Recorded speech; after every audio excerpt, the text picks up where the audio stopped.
Olá, sejam todos bem-vindos. Que a graça do nosso Senhor e Salvador Jesus Cristo seja abundante em nossos corações. Eu sou o pastor Roberto Gomes e este é o canal, o Adorador por Excelência. Hoje nós vamos meditar na Palavra de Deus, que se encontra no livro de Lamentações de Jeremias. Propósito: Jeremias escreveu uma série de 5 lamentações, a fim de expressar sua intensa tristeza e dor emocional por causa da trágica devastação de Jerusalém, que compreende, primeiro, a queda da humilhante da monarquia e do reino davídicos. 2. A destruição total dos muros da cidade, do templo, do palácio real e da cidade em geral. 3. A deplorável deportação da maioria dos sobreviventes para a distante Babilônia. Jeremias ficou sentado, chorando e lamentando sobre Jerusalém. No livro, a mágoa do profeta jorra como a de um enlutado no sepultamento de um amigo íntimo que teve morte trágica. As lamentações reconhecem que a tragédia era o juízo de Deus contra Judá pelos longos séculos de rebeldia contra Deus. Chegara o dia da prestação de contas e foi muito terrível. Capítulo 1, verso 1. Como se acha solitária aquela cidade, dantes tão populosa, tornou-se como uma viúva, a quem foi grande entre as nações e princesa entre as províncias, tornou-se tributária. O tema da mensagem: o pecado traz dor e tristeza. Como se acha solitária aquela cidade. Jerusalém expressa sua profunda tristeza pela queda de Jerusalém e das infelizes circunstâncias que a motivaram.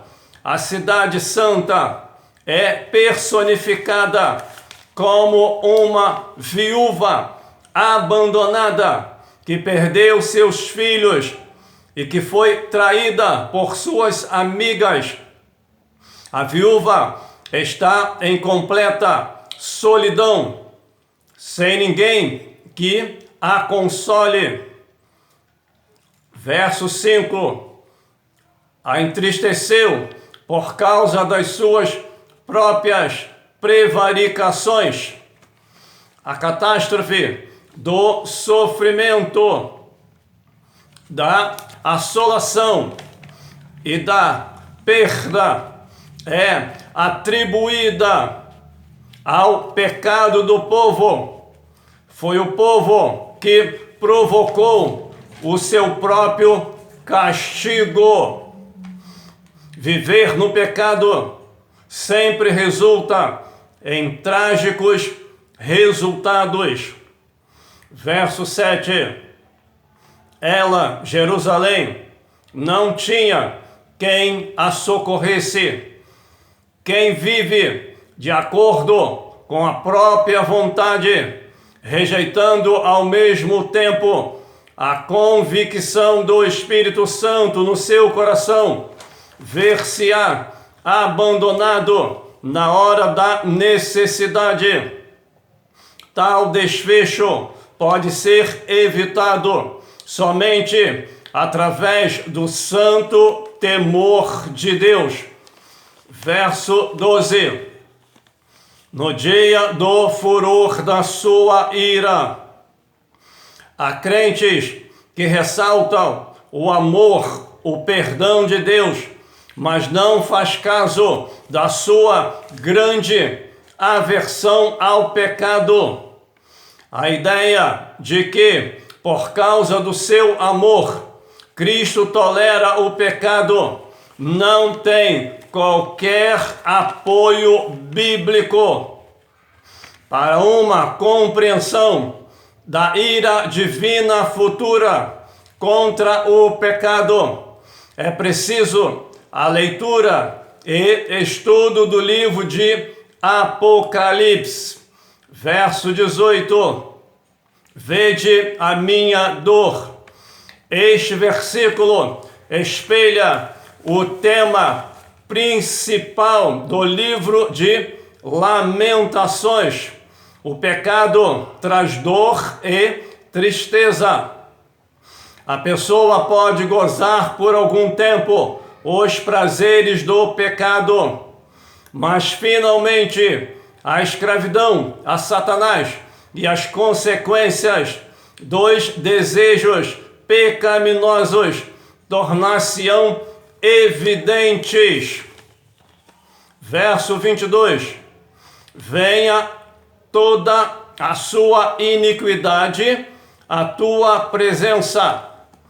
Orar pedindo castigo divino contra as nações iníquas e todas aquelas que se opõem à obra de Deus é apropriado.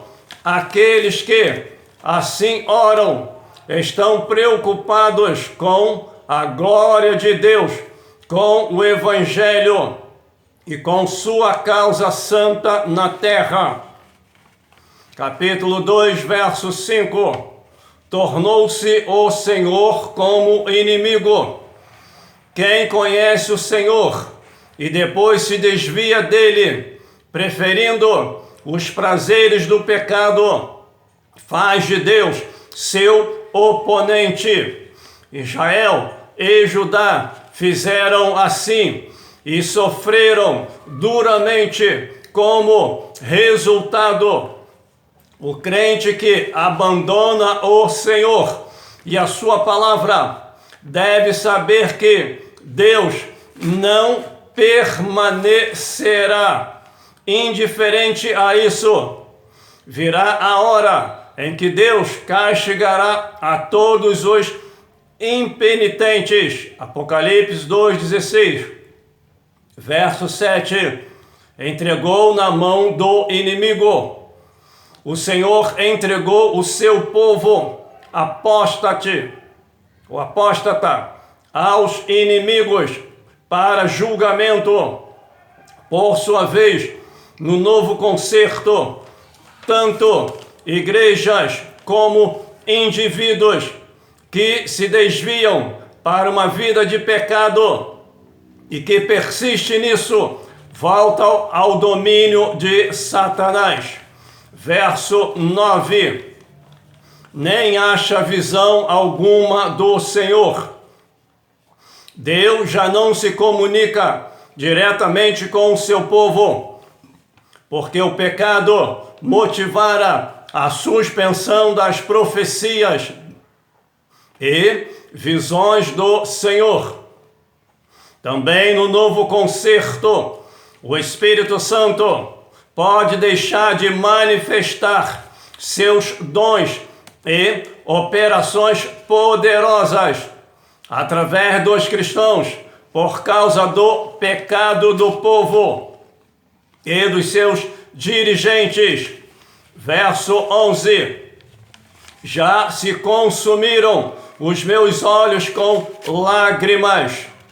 Jeremias chora por causa da tristeza e sofrimentos causados pela rejeição de Deus pelo seu povo. O próprio Jesus Cristo chorou pelo povo de Israel, que em breve iria sofrer um castigo terrível por rejeitar a salvação provida por Deus.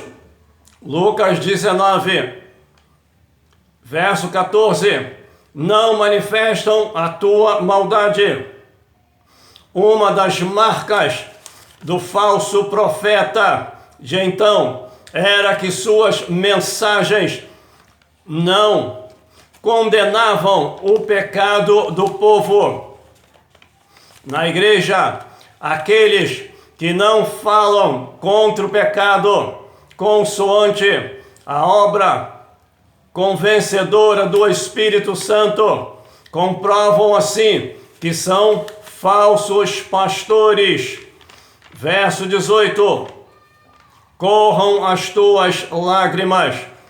Jeremias conclama o povo à oração, ao choro e ao arrependimento, com a esperança de que Deus atenderá o clamor intercessório do remanescente deixado na cidade. Oremos.